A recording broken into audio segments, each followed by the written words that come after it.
Hello दोस्तों। आज हम बात करेंगे ऐसे टॉपिक के बारे में जो आज के समय में बहुत इम्पोर्टेंट है और सबको जानना भी चाहिए। आप कंप्यूटर यूज़ करते हैं, आप फ़ोन यूज़ करते हैं, आप कोई भी ऐसा डिवाइस यूज़ करते हैं जो इलेक्ट्रॉनिक है या टेक्नोलॉजी से संबंधित है, तो आज का टॉपिक आपके लिए बहुत इम्पोर्टेंट है, क्योंकि आज हम बात करने जा रहे हैं आईटी एक्ट के बारे में। आईटी एक्ट के बारे में और इसके अंतर्गत आने वाले साइबर क्राइम के बारे में। साइबर क्राइम इस समय की ज्वलंत मुद्दा है, क्योंकि हर व्यक्ति मोबाइल यूज़ कर रहा है, हर व्यक्ति कंप्यूटर यूज़ कर रहा है, किसी न किसी माध्यम से वो टेक्नोलॉजी से जुड़ा हुआ है। और इस समय साइबर क्राइम पैर पसार रहा है बहुत तेज़ी से। किसी न किसी के साथ कोई ना कोई घटना हो ही जा रही है। जो व्यक्ति जानते हैं कि ये साइबर क्राइम के अंतर्गत आता है, वो लोग एक्शन लेते हैं। जो व्यक्तियों को पता ही नहीं कि ये क्राइम है कि नहीं है, उनके साथ क्राइम हो भी जाता है तो कुछ नहीं कर पाते हैं, बस पछतावा करके बैठ जाते हैं। तो आज हम बताएंगे कि आईटी एक्ट क्या है और आईटी एक्ट के अंतर्गत कौन कौन से अपराध दिए गए हैं जो साइबर क्राइम के अंतर्गत आते हैं, और उनकी सज़ा क्या है, उनका निवारण क्या है। और वीडियो को लास्ट तक ज़रूर देखें, क्योंकि लास्ट में मैं बताने वाला हूं कि साइबर क्राइम से कैसे बच सकते हैं। अगर आपके साथ साइबर क्राइम हो जाता है तो उसके बाद क्या करना चाहिए आपको। देखिए, टेक्नोलॉजी आज के समय में हथियार है। हर व्यक्ति के हाथ में एक हथियार है, मान लीजिए। तब जब किसी व्यक्ति को हथियार दे दिया जाता है तो उसके ऊपर होता है कि उसका प्रयोग किस तरह करे। वो उसका प्रयोग एक अच्छे तरीके से भी कर सकता है या गलत तरीके से भी कर सकता है। तो गलत तरीके से जो प्रयोग करते हैं, अब व्यक्ति की मानसिकता पर निर्भर करता है कि वो किस प्रकार यूज़ करता है उसका। तो अगर कुछ ऐसे सोच के व्यक्ति होंगे जो अपराध को ज़्यादा बढ़ावा देना चाहते हैं, तो वो अपराधी प्रवृत्ति होंगे जो तो ऐसा कार्य करेंगे, आपराधिक कार्य। अब जो व्यक्ति ऐसे गलत प्रयोग करेगा उस टेक्नोलॉजी का, तो वो साइबर क्राइम के अंतर्गत आएगा। टेक्नोलॉजी का गलत प्रयोग करना साइबर क्राइम के अंतर्गत आएगा। अब साइबर क्राइम बहुत प्रकार का होता है, ज़रूरी नहीं कि आप हर क्राइम के बारे में जानते हों। शायद कुछ क्राइम ऐसे भी हों जो आपके साथ हुआ हो और आप उसको हल्के में लेकर छोड़ दिए हों। तो आज का वीडियो आपके लिए इम्पॉर्टेंट है। एक बार फिर कहते हैं, इसको पूरा देखिएगा। आपने न्यूज़ में देखा ही होगा, इस समय दो मुद्दे चल रहे हैं। एक है राज कुंद्रा का प्रकरण जो उसमें आया है, उन्होंने पोर्नोग्राफी के लिए उनको गिरफ्तार किया गया है, और एक दूसरा मुद्दा है पेगासस स्पाईवेयर। तो ये दोनों ही अपराध साइबर क्राइम के अंतर्गत भी आते हैं। जानेंगे कि इन अपराधों का क्या सज़ा है। और पेगासस स्पाईवेयर के बारे में तो आपने देख ही लिया होगा, लीगल मेडिसिन में वीडियो आ चुकी है इसके बारे में। राज कुंद्रा का जो केस है पोर्नोग्राफी से रिलेटेड, उसके बारे में जानेंगे कि क्या सज़ा हो सकती है और कहाँ से रिलेटेड, किस सेक्शन से रिलेटेड है आईटी के। तो शुरू करते हैं इस वीडियो को। तो चलते हैं, बात करते हैं आईटी एक्ट के बारे में। आईटी एक्ट क्या है, कब लागू हुआ। आईटी एक्ट का पूरा नाम सूचना प्रौद्योगिकी कानून या सूचना प्रौद्योगिकी अधिनियम 2000, ये 2000 में लागू किया गया था। 17 अक्टूबर 2000 को ये प्रभावी किया गया। इसमें 13 अध्याय 94 धाराएं हैं, जिसमें से 91 से 94 धाराओं को अब हटा दिया गया है। और इसमें 4 अनुसूचियां हैं, जिसमें से 3 और 4 अनुसूची को हटा दिया गया है। आईटी एक्ट की धारा 75 के अनुसार ये कानून भारत में लागू होगा और भारत के बाहर भी लागू होगा। मतलब कोई कंप्यूटर अगर जो भारत में है, उसमें कहीं दूसरे देश से भेजा गया है, कोई स्पाईवेयर भेजा गया, रैंसमवेयर भेजा गया, मालवेयर भेजा गया, और वो व्यक्ति जो है वो दूसरे देश में है, तो उस पर ये लागू होगा, वहाँ पर भी लागू होगा ये आईटी एक्ट। ये धारा 75 कहती है। अनुसूची 1 के अनुसार 5 दस्तावेज ऐसे हैं जिनमें ये आईटी एक्ट नहीं लागू किया जाएगा। कौन कौन से हों? पहला है हक विलेय, पावर ऑफ अटर्नी। दूसरा है न्यास, जिसको ट्रस्ट बोलते हैं। तीसरा ऐसी संविदा जो स्थायी संपत्ति, मतलब जो इमूवेबल प्रॉपर्टी उसके लिए की गई हो, उस संविदा पर नहीं लागू होगा। और चौथा है पराक्रम लिखत, और पांचवा है वसीयत। ये जो 5 दस्तावेज हैं, इन पर आईटी एक्ट लागू नहीं किया जाएगा। अब बात करते हैं आईटी एक्ट के अंतर्गत आने वाले क्राइम के बारे में। कौन कौन से क्राइम आईटी एक्ट के अंतर्गत आएंगे।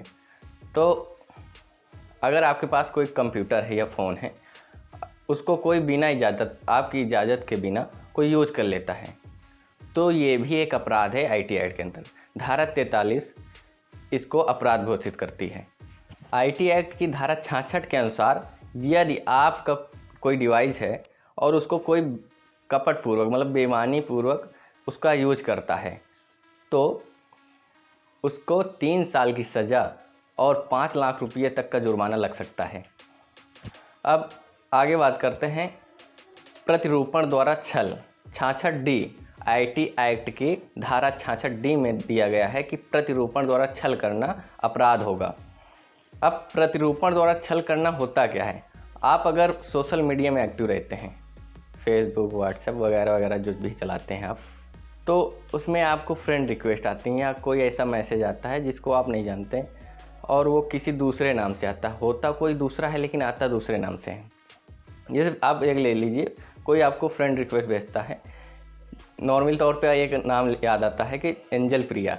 ये काफ़ी नाम चलता है जो फ्रॉड करने के लिए या अन्य कार्य के लिए बनाते हैं, वो भी एंजल प्रिया नाम है सिर्फ उसका ऑन स्क्रीन, बट पीछे क्या है उसके, कौन चला रहा है वो नहीं बताता है, ओरिजिनल आइडेंटिटी अपनी नहीं देता है।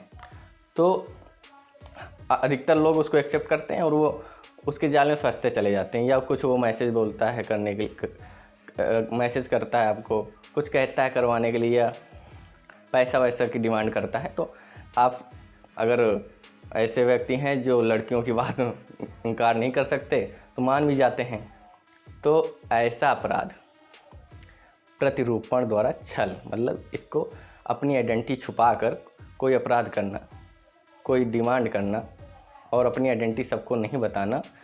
ये अगर कोई अपनी आइडेंटिटी नहीं आपको बता रहा है तो जाहिर है कि वो आप कोई छल उसके अंदर है, वो करना चाह रहा है, वो कोई फ्रॉड करना चाह रहा है आपके साथ या अन्य किसी के साथ। आईटी एक्ट की धारा 66D के तहत इसके लिए 3 साल का कारावास और 1 लाख रुपये का जुर्माना है। तो सावधान वो लोग हो जाएं जो एंजल प्रिया बन के बैठे हुए हैं सोशल मीडिया में, या वो लोग भी सावधान हो जाएं जो ऐसे उनके फ्रेंड लिस्ट में ऐसे लोगों के नाम हैं जो अपनी आइडेंटिटी छुपाकर रखे हुए हैं। अब आता है हैकिंग। आपने हैकिंग का नाम ज़रूर सुना होगा क्योंकि आप टेक्नोलॉजी का यूज़ निरंतर कर रहे हैं। तो हैकिंग सब कोई जानता है क्या होता है। हैकिंग का मतलब होता है बिना इजाज़त किसी कंप्यूटर में प्रवेश करना और उसके डाटा, प्राइवेट डाटा से छेड़खानी करना, ऐसा हैकिंग कहते। ये हैकिंग के अंतर्गत आएगा। हैकिंग मतलब आपका कंप्यूटर है, वो कोई दूसरा हैंडल कर रहा है उसको, वायरस के माध्यम से कोई वायरस भेजता है जिससे वो हैक्ड हो जाता है और उसका पूरा डाटा वो यूज करता है या उस डाटा को वो चोरी कर लेता है उस कंप्यूटर में जो डाटा है। अब ये हैकिंग होगा और आईटी एक्ट की धारा 43A और 66 के अनुसार इसके लिए 3 साल की सज़ा और 5 लाख रुपये का जुर्माना है। अब बात करते हैं डेटा की चोरी करना। डेटा की चोरी करना मतलब किसी के कंप्यूटर में प्रवेश कर उसके प्राइवेट डेटा को चुरा लेना और उसका गलत तरीके से यूज करना। आपने सुना होगा व्हाट्सएप पर कई बार लग चुका है इसका इल्ज़ाम, अभी प्राइवेसी को लेकर मामला उठा था इंडिया में कि वो डेटा को, उस प्राइवेसी को भंग कर रहा है और डेटा की चोरी कर रहा है। मतलब वो डेटा को फेसबुक के साथ शेयर करेगा, तो इसको डेटा की चोरी कहते हैं। डेटा की चोरी करना और दूसरों के साथ शेयर करना। हाँ, एक बात, कॉल सेंटर जो होते हैं, कॉल सेंटरों के ऊपर भी अधिकतर मामले आते रहते हैं कि वो लोग हमारे डेटा की चोरी करते हैं और दूसरे व्यक्ति को वो डेटा देते हैं और गलत आशय के साथ यूज किया जाता है उसका। और इसमें कॉपीराइट का भी मामला बनता है। कॉपीराइट मतलब आपने कोई मतलब आप अपनी क्रिएटिविटी के साथ कोई पोस्ट करते हैं वो सोशल में, मीडिया में या गूगल में, कहीं पर भी कर डालते हैं, लिखते हैं, कुछ भी वीडियो डालते हैं या लिखते हैं या फ़ोटो डालते हैं, कुछ भी।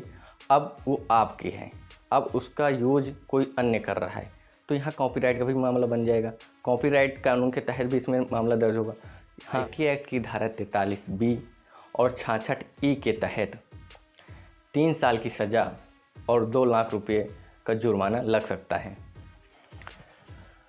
अब आता है वायरस फैलाना। वायरस फैलाना मतलब अधिकतर तौर पे लोग इस पर ध्यान ज़्यादा नहीं देते। आप फ़ोन यूज़ करते हैं, आपके मोबाइल में कोई वायरस आ जाता है, कोई स्पाईवेयर आ जाता है और आप उसका कोई ज़्यादा ध्यान नहीं देते हैं और नज़रअंदाज कर देते हैं और लगातार यूज करते रहते हैं। ये स्पाईवेयर, जैसा कि आपने नाम सुना होगा पेगासस स्पाईवेयर का, इसका भी काम है चोरी करना, जासूसी करना, डाटा की चोरी करना, आपकी जासूसी करना, आप कहाँ क्या करते हैं, कैसे करते हैं, इसकी सब चीज़ जो अभी फ़ोन से आप काम करते हैं उसकी पूरी जासूसी कर लेना, स्पाईवेयर का ये काम होता है। स्पाई मतलब होता ही है जासूसी, तो स्पाईवेयर जासूसी करना हुआ।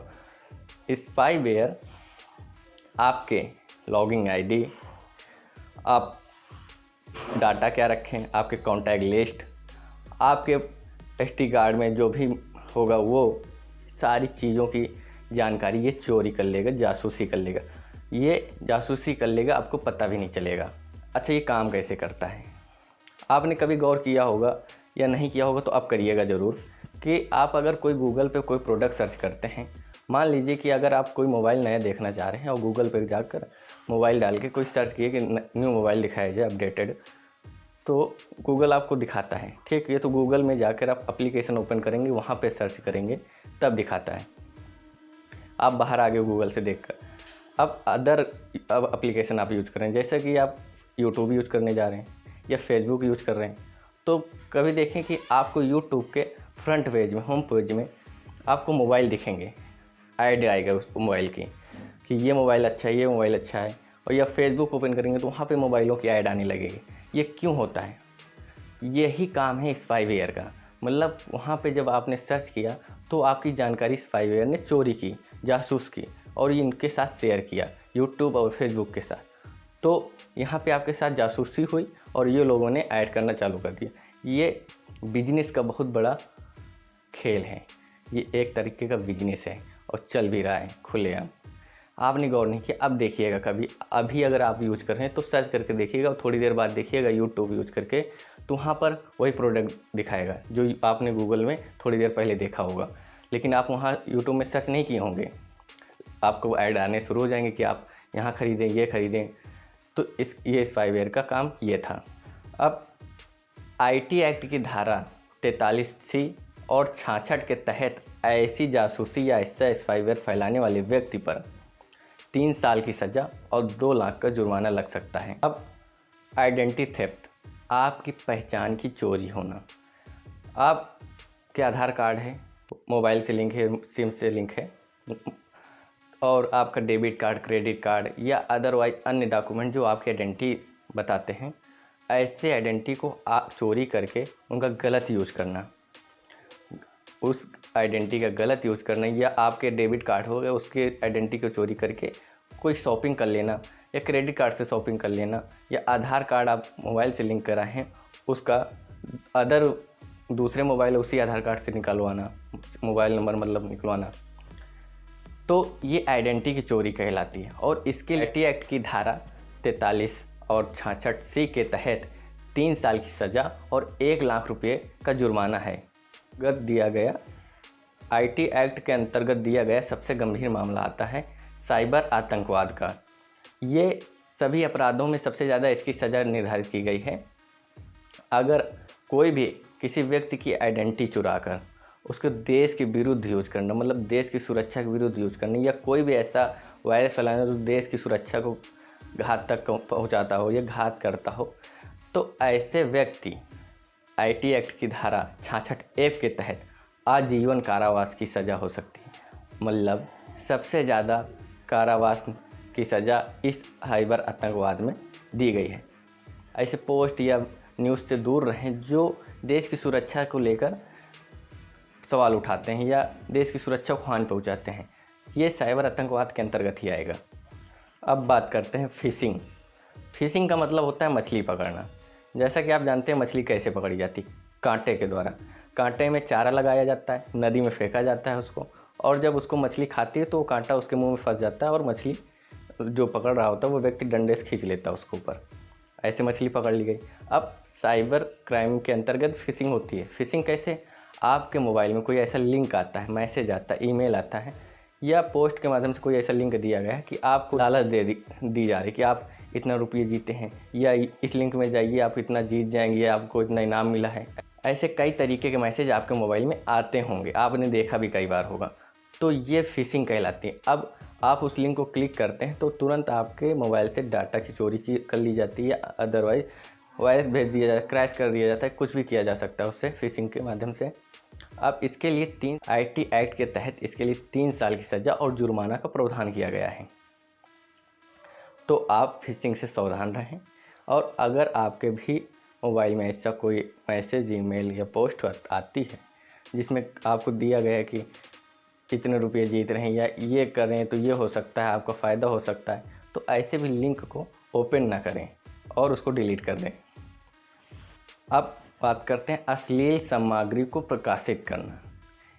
यही मामला लगा हुआ है राज कुंद्रा के ऊपर कि उन्होंने पोर्नोग्राफी मतलब अश्लील वीडियो बनाया और उसका प्रसारण किया एक ऐप में। जो उनका ऐप था उस पे उन्होंने उस फिल्म को दिखाया जो उनके द्वारा बनाई गई थी।